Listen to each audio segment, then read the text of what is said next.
Hello and welcome to video 3. I hope you are enjoying yourself. You are learning something that is actually changing or transforming your life. The video 3, we're talking about emotional traps.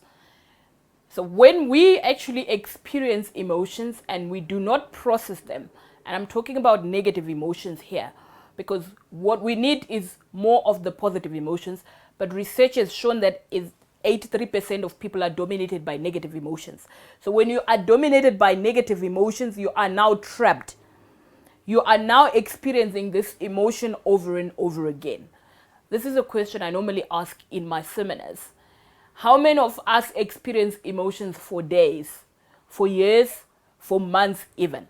So when you experience an emotion for over a day, because cortisol lasts in our body about 13 hours. So each emotion that is actually difficult to navigate must not actually last in our body more than 24 hours. So if you have an emotion, you still feel anger about something that happened in the past, something that happened last week, or often people ruminate, they will actually have a conversation with themselves, saying to themselves, I should have said, I should have said. So you begin to feed this emotion, and the more you feed it, the more you actually get emotionally trapped.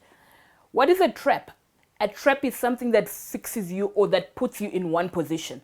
So when you are emotionally trapped, you continue to feel the same emotion and you continue to behave maybe the same way because of that emotion that you are experiencing that you haven't released. So some of the behaviors that people who have emotional traps experience, or actually, the behaviors that they engage in, are manipulation.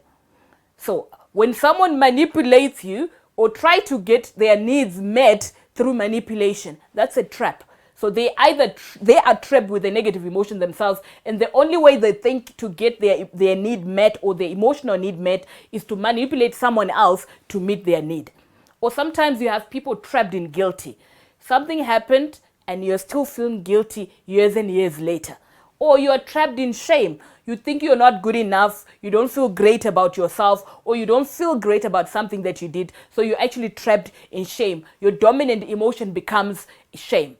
Or you're actually trapped in anger. Some people have got anger that they don't even need to think about them feeling angry. They're automatically angry because they feed this emotion over and over again. So they are trapped in that particular emotion. So each time you are trapped in a negative emotion, chances are you get mentally defeated and you feel insecure inside yourself. And when you feel insecure inside yourself, you can't actually connect with others in an authentic way. Neither can you actually achieve the goals you want. You keep sabotaging yourself from achieving the results you want because emotionally you are stuck.